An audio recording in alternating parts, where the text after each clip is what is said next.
بسم اللہ الرحمن الرحیم الحمد للہ رب العالمین والصلاة والسلام علی سید المرسلین وعلی آلہ وصحبہ اجمعین۔ ہمارے آج کے اس پروگرام میں لاڑکانہ سے ہمیں خط ملا ہے رحیم اللہ سومرو صاحب کا۔ وہ یہ کہتے ہیں کہ مجھے یہ بتائیے کہ عبادت میں لذت کیسے حاصل کی جا سکتی ہے، اللہ تعالیٰ کی اطاعت کس طرح میرے دل میں بیٹھ سکتی ہے۔ میں جب بھی بعض لوگوں کو دیکھتا ہوں کہ کس طرح وہ قرآن سنتے ہیں تو ان کی آنکھوں سے آنسو جاری ہو جاتے ہیں، اور پھر وہ کس طرح اس کے ساتھ اپنے آپ کو محسوس کرتے ہیں۔ میں چاہتا ہوں کہ مجھے بھی اس قسم کا ایسی تسکین حاصل ہو، ایسی سکینت حاصل ہو، تو میں کیا کروں؟ تو اس کے جواب میں عرض یہ ہے کہ آپ کے سوال سے بالکل واضح جو بات ہوتی ہے وہ یہ ہے کہ آپ مبالغے پر مبنی وساوس کا شکار ہیں، جس کی وجہ نہ صرف یہ کہ آپ کو مشکلات بڑی لگتی ہیں، ان کا حل مشکل نظر آتا ہے، بلکہ آپ ان وسوسوں کی وجہ سے دن بدن نیچے کی طرف گرتے ہی جا رہے ہیں۔ جیسے کہ آپ نے سوال میں ذکر کیا ہے کہ میں چاہتا ہوں کہ کس طرح یہ سکینت مجھے مل جائے اور میں بھی اس طرح آنکھوں سے آنسو جاری ہو جائیں اور میں اللہ کے قریب ہو جاؤں۔ تو حقیقی نفسیاتی بیماری کی تعریف ہی یہی ہے کہ انسان کو کام نہ کرنے دے اور تباہ کن مایوسی میں مبتلا کر دے۔ حالانکہ اتنا پریشان اور مایوس ہونے کی چندہ ضرورت نہیں ہے، معاملہ کچھ بھی ہو، آپ مسلمان ہیں، آپ ایمان کے 6 ارکان کی گواہی دیتے ہیں، اللہ تعالیٰ، فرشتوں، کتابوں، رسولوں اور آخرت کے دن پر، اچھی بری تقدیر پر آپ ایمان رکھتے ہیں۔ اسی طرح آپ اسلام کے 5 ارکان کے مکمل اہتمام کرتے ہیں، جسے سب سے پہلا ہی ہم اشہد ان لا الہ الا اللہ واشہد ان محمد رسول اللہ کہتے ہیں، اور اس کے بعد یہ عبادات ہیں، نماز ہے، زکوٰۃ ہے، روزہ اور حج ہے، تو یہ آپ سب ادا کر رہے ہیں۔ تو یہ سب اعمال اللہ تعالیٰ کے ہاں آپ کے درجات کو بلند کرنے کا سبب بنتے ہیں۔ تو ہم سب اللہ تعالیٰ کی وحدانیت اور جتنے بھی رسول بھیجے ہیں ان سب پر ایمان رکھتے ہیں۔ ہم اپنے نبی کریم صلی اللہ علیہ وسلم کے لیے نبوت اور رسالت کی گواہی دیتے ہیں۔ ہم اعلانیہ طور پر آپ صلی اللہ علیہ وسلم کی اتباع اور شریعت کی پابندی کرتے ہیں۔ تو آپ ان سب ایمانی نتائج کی طرف کیوں نہیں دیکھتے؟ ان یقینی حقائق کی طرف بھی تو غور کریں کہ اللہ تعالیٰ کے ہاں ان کی شان اور مقام بہت ہی عظیم ہے۔ تو کیا ہم نبی کریم صلی اللہ علیہ وسلم کی امت میں سے نہیں ہیں؟ اور ہمیں اللہ تعالیٰ نے وعدہ دیا ہے کہ وہ صدق کے دل کے ساتھ کلمہ پڑھنے والوں کو جنت میں داخل فرمائے گا۔ کیا آپ نے یہ حدیث نہیں سنی حضرت ابو ذر کی، جس میں رسول اللہ صلی اللہ علیہ وسلم کا فرمان ہے کہ جبریل علیہ السلام آئے تھے، وہ مجھے حرہ کی جانب جو لاوے والی پتھر کی سیاہ زمین پہاڑ تھے ان کی طرف ملے اور کہا کہ محمد صلی اللہ علیہ وسلم اپنی امت کو خوشخبری دے دیجیے کہ جو ان میں سے ایسی حالت میں فوت ہوا کہ وہ شرک نہیں کرتا تھا وہ جنت میں داخل ہوگا۔ تو میں نے کہا کہ جبریل، چاہے وہ بدکاری کرتا ہو، چوری کرتا ہو؟ جبریل نے کہا کہ ہاں۔ تو میں نے پھر یہی کہا کہ چاہے وہ بدکار ہو یا چوری کرتا ہو؟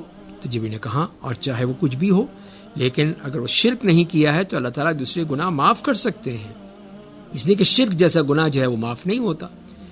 لیکن جب کہ آپ الحمدللہ نمازوں کا بھی اہتمام کرتے ہیں، عبادات کا بھی خصوصی خیال رکھتے ہیں، تو آپ کو اپنی طرف سے محسوس ہوتا ہے کہ نماز کی ادائیگی کا مکمل حق ادا نہیں ہوا، تو کامل خشوع و خضوع کے ساتھ نماز ادا نہیں ہوتی۔ تو یہ مسئلہ اکثر مسلمانوں کے ساتھ رہتا ہے۔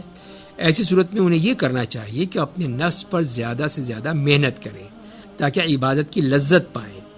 تو اسی لیے ثابت البنانی رحمہ اللہ تابعی ہیں، فرماتے ہیں کہ نماز کے لیے میں نے 20 سال محنت، پھر نماز کی میں نے 20 سال ہی لذت اٹھائی۔ لہذا عبادت کے لیے ڈٹ کر کوشش اور محنت کرنا، عبادت کی ادائیگی میں اخلاص، خشوع اور خضوع کے ساتھ تسلسل برقرار رکھنا نیک اور متقی لوگوں کی چاہت ہوتی ہے۔ لیکن اس کے باوجود کوئی بھی اس بات کا دعویٰ نہیں کرتا کہ وہ عبادت کی انتہا تک پہنچ گیا ہے، اور دوسری جانب یہ بھی مناسب نہیں ہے کہ اس چاہت کی تکمیل کے لیے انسان مایوسی میں مبتلا ہو جائے، اس لیے کہ اللہ تعالیٰ اپنی رحمت سے مایوس لوگوں کو پسند نہیں فرماتا۔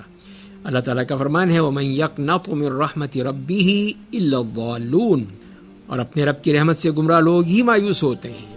اس کے برعکس وہ لوگ جو اللہ تعالیٰ کی رحمت اور فضل سے پر امید ہوتے ہیں، اللہ تعالیٰ ان سے محبت فرماتا ہے۔ یہ اللہ تعالیٰ کا کرم و فضل ہے کہ وہ گناہوں کو معاف کر دیتا ہے، لغزشوں سے درگزر فرماتا ہے، اور اگر کوئی کمی کوتاہی ہو جائے تو صرف نظر فرماتا ہے۔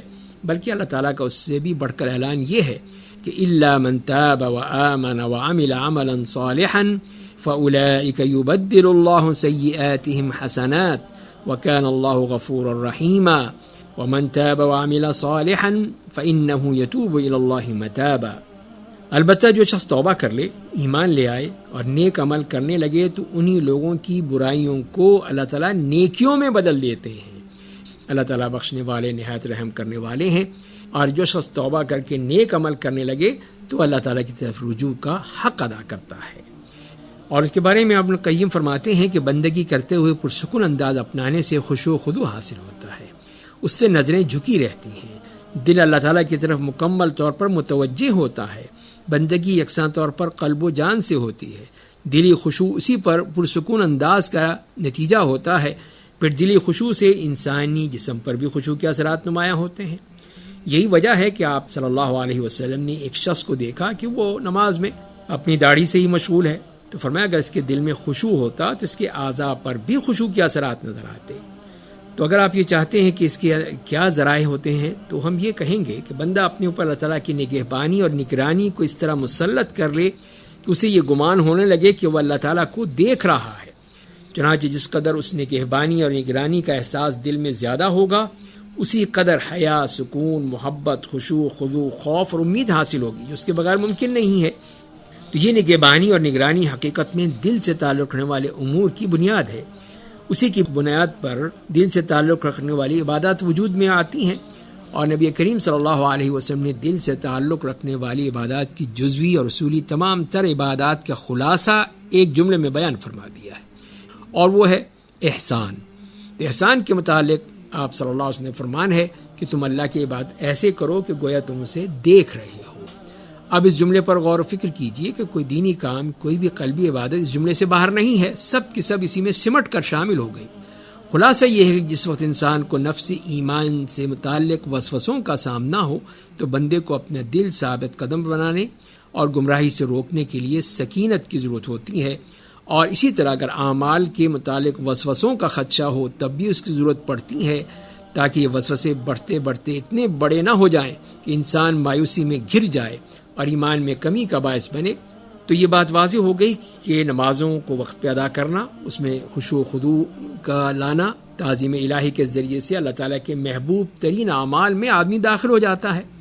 اگرچہ نماز کی ادائیگی میں زبان و اعضاء مکمل طور پر حق ادا نہیں کر پاتے، اور نماز ادا کرتے ہوئے دل سے تعلق رکھنے والی عبادات سے یہ خالی ہو جاتے ہیں، لیکن اللہ تعالیٰ سے یہ بھی امید رکھنی چاہیے کہ اللہ تعالیٰ آپ کے دل میں خشوع و خضوع کے لیے موجود سچی تڑپ کو دیکھ کر حقیقی خشوع و خضوع عطا فرما دے، اور آپ کی محنت اور کوشش کے صلے میں عبادت کی لذت عطا فرما دے، اور آپ جس تکلیف اور امیدوں کے دور سے گزر رہے ہیں اس کے بدلے میں یہی نعمت عطا فرما دے۔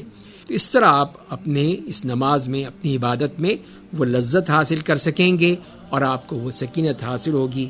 اللہ تعالی ہمیں سب کو یہ توفیق عطا فرمائے۔